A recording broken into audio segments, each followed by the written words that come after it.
ದಾವಣಗೆರೆ ಲೋಕಸಭಾ ಕ್ಷೇತ್ರದ ಎಲ್ಲ ಮತದಾರ ಬಂಧುಗಳಿಗೆ ನಮಸ್ಕಾರ. ನಾನು ನಿಮ್ಮ ಗಾಯತ್ರಿ ಸಿದ್ದೇಶ್ವರ, ದಾವಣಗೆರೆ ಲೋಕಸಭಾ ಕ್ಷೇತ್ರದ ಬಿಜೆಪಿ ಅಭ್ಯರ್ಥಿ. ಬಿಜೆಪಿ ಪಕ್ಷದ ವರಿಷ್ಠರು ಮಹಿಳಾ ಸಬಲೀಕರಣಕ್ಕಾಗಿ ನನಗೆ ದಾವಣಗೆರೆ ಕ್ಷೇತ್ರದಿಂದ ಸ್ಪರ್ಧಿಸಲು ಅವಕಾಶ ಮಾಡಿಕೊಟ್ಟಿದ್ದಾರೆ.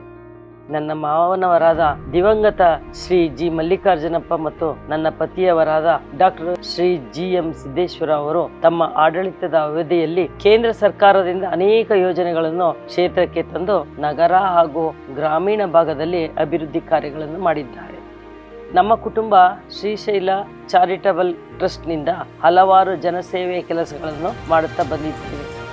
ಅಭಿವೃದ್ಧಿ ಕಾರ್ಯಗಳನ್ನು ಮುಂದುವರಿಸಲು ಜನಸೇವೆ ಮಾಡಲು ನನಗೆ ಅವಕಾಶ ಮಾಡಿಕೊಡಬೇಕೆಂದು ವಿನಂತಿ. ಪ್ರತಿ ತಾಲೂಕಿನಲ್ಲೂ ಆಫೀಸ್ ತೆರೆದು ಖುದ್ದಾಗಿ ಜನರನ್ನು ಭೇಟಿ ಮಾಡಿ ಸಮಸ್ಯೆಗಳನ್ನು ಬಗೆಹರಿಸುತ್ತೇನೆ. ದೇಶದ ಭದ್ರತೆ ಮತ್ತು ರಕ್ಷಣೆಗಾಗಿ ಮತ್ತೊಮ್ಮೆ ಮೋದಿಜಿ ನೇತೃತ್ವದ ಬಿಜೆಪಿ ಸರ್ಕಾರ ಅಧಿಕಾರಕ್ಕೆ ಬರಲು ಮೇ 7ರಂದು ನಡೆಯುವ ಲೋಕಸಭಾ ಚುನಾವಣೆಯಲ್ಲಿ ಕ್ರಮ ಸಂಖ್ಯೆ 1 ಕಮಲದ ಗುರುತಿಗೆ ಮತ ನೀಡಬೇಕೆಂದು ವಿನಂತಿಸಿಕೊಳ್ಳುತ್ತೇನೆ.